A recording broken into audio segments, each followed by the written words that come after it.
Hi, it's Suzanne from the Moonee Valley Library Service and welcome to something a little bit different. We're back in my kitchen again, so if you've been here before when I did the pizza dough and what else did I make? Oh, I made the Anzac biscuits. We're back again. This time we're going to do another really simple thing that I would like to see you guys do with your grandparents or even your parents. We're going to make really simple scones. 3 ingredients. Count them. 1, 2, 3. We have self-raising flour. That's your first ingredient. We have lemonade. That's probably an unexpected ingredient. And we have cream. And these 3 ingredients are going to go together to make the most delicious and simple scones that you'll have ever tasted. So this is something you can do with your grown-up and have a really good time and enjoy them afterwards. First thing we need to do, now I have washed my hands, but I'm going to have to get rid of my cardigan, so I'll take that off and get my apron on. Goodbye cardigan, hello apron. Alright, apron on, and we'll need to turn on the oven, and we'll be setting the oven at 180 degrees Celsius and get that started because that's important. That's on. Now, the next important thing, our acknowledgement of country. We are together on the land of the Wurundjeri Woiwurrung, and we acknowledge the ancestors who have taken care of country, land, waterways and sky. We acknowledge the elders, past, present and emerging, all Aboriginal and Torres Strait Islander children and children of all cultures. We are one with this land. Alright, so this is super easy. One thing I did forget to get is, oh no I don't, because I only need the one thing. 1 cup measure, because this is super simple and we're going to put the recipe on the web page for you so you can find it. Now, first ingredient we need, as I said, self-raising flour. We need 3 cups. Lid off. This will be for my measuring to even it out. 1 cup.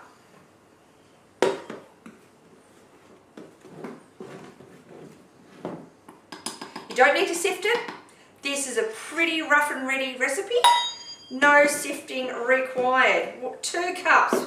We need our last cup of self-raising flour. 3. Simples. Alright, that's done. That is out of the way. Now, the cream. I'm going to put that in second. 1 cup of cream. Pour it in.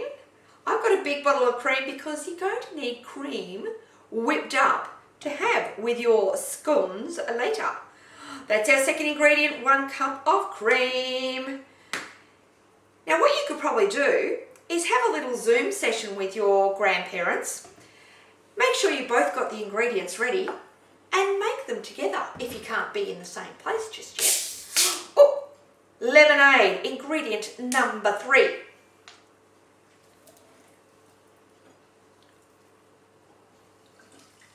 Pour it into our 1 cup measure. It's fizzing away and in. This is going to be awesome. All right, get that out of the way. Put the lid back on the lemonade because you don't want to spill it. All right, wooden spoon. Oh, I've got one here somewhere. Ah, my wooden spoon. All right, now let's stir. Stir it round. Oh, it's all frothy because the lemonade and the cream together have all frothed, which is going to make the dough nice and fluffy. All right, so just get it mixed together. Mixing. So of course you needed a big bowl, a wooden spoon,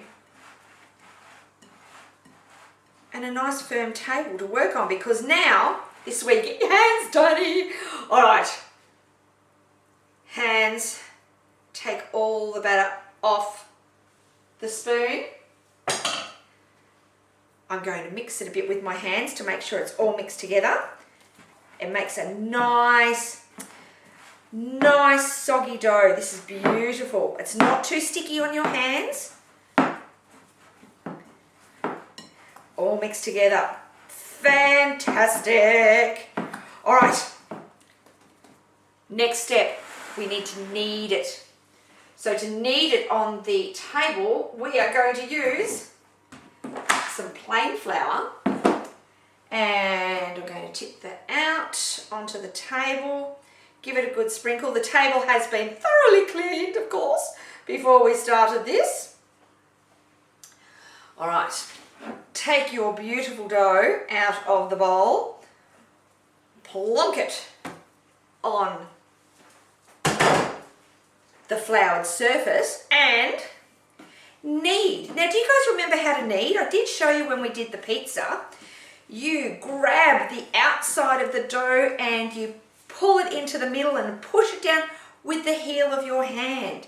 And you do this and it helps the dough get a nice consistency. Very important with your scone dough. Makes it kind of smooth and silky. Oh, that feels fantastic. This is ready. Told you it was quick. Okay, so what I'm going to do now, pat it down so it's not too high. All right.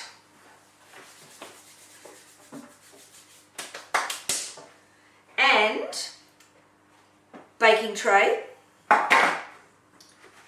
Well, this is kind of a Lamington tin actually, not a baking tray, it's a Lamington tin. But you could use a baking tray if you don't have one. You could use whatever you've got at home. Bit of Glad bake on there, just to help so that they don't stick on the bottom. Now, this is the good bit. I'm going to show you a trick. Going to my cupboard to get a glass. Now, why do I need a glass? Well, scones have a really nice shape, and the best way to get your shape is to use a glass. You could use a cutter. I've actually got in my drawer here somewhere, I have a scone cutter, but it's just not as big as I would like. So I'm going to use the glass, which has got a slightly larger circumference at the opening. So what you need to do is dip your glass in your plain flour. Just give it a little swirl in there and push down, and it makes funny little farty noises, but that's okay. You're allowed to do that because this is fun. All right, dip again, next one, and it makes beautiful scone shapes, which you're going to stick in your Lamington tin, nice and close together.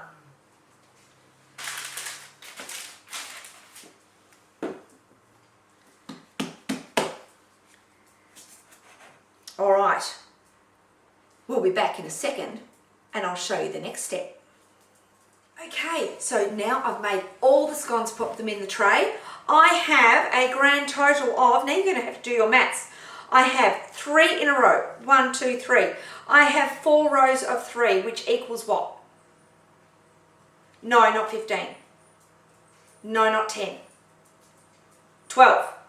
3 4s are 12, 4 3s are 12, okay? 1, 2, 3, 4, 5, 6, 7, 8, 9, 10, 11, 12, 13, 14. I've ended up with 14 scones. Now, they need to go in the oven, but before we do that, I'm going to put a little bit of milk in the glass I was using, and I have pastry brush, which is this thing here, which I'm going to dip in and brush the tops of my scones with the pastry brush of milk, okay? If you do not have a pastry brush, you can do this with your fingers. You can dip your fingers in the milk and just brush gently the tops of your scones, okay? So that is almost done. Do you know what this does for it though? The reason why we put the milk on the top, it helps it go a beautiful golden brown, okay? Without it, they just look really pasty and blur.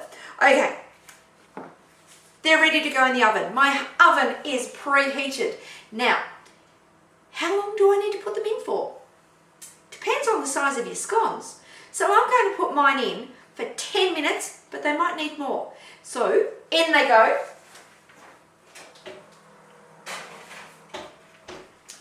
And I will see you back shortly. Okay, while they're cooking, I'm going to ask you children a little maths quiz, a little question. I made these scones with 3 cups of flour. Oh, look at all my hands. They're all got flour everywhere. I've probably got it all over my face now. 3 cups of flour, 1 cup of cream, and 1 cup of lemonade. If I wanted to make a tiny batch of scones, you know, it was just me and my mum for afternoon tea. You know, we thought we'd just have a scone. I just only need a few scones. I don't need 14. Do you know an easy way that I can do the maths on the recipe to only make a small amount? You could divide it by 3. So you would only need 1 cup of flour, 1/3 of a cup of cream, and 1/3 of a cup of lemonade. Because 1/3 and 1/3 and 1/3 equals 3/3, which equals a whole, which equals 1. So if we've got 3 cups of flour, we only use 1 cup of flour, we're only using 1/3 of the amount of flour of the recipe. This is going to get really, really complicated, and it doesn't need to be. But basically, if you want a little batch, just use 1 cup of flour, 1/3 a cup of cream, and 1/3 a cup of lemonade. Simples. Okay, all right. I will leave these to cook. Then we will see how fabulous they are. So remember to make sure you have your oven mitts ready so you don't burn your hands, because anything coming out of the oven is going to be hot. So we do not want to get burnt. All right, so I'm going to clean up this space and I'll be back with the magic of editing in just a moment. Are you ready, my makers of the 3 ingredient scones? I've had a peek. They're ready to come out. The buzzer went. It took about 12 minutes because they're a bit bigger. But you just need to keep an eye out and see if they look a lovely golden brown on the top. So I have my oven mitt, trusty oven mitt. I have my wire rack to put the hot tray on. Let's go get them.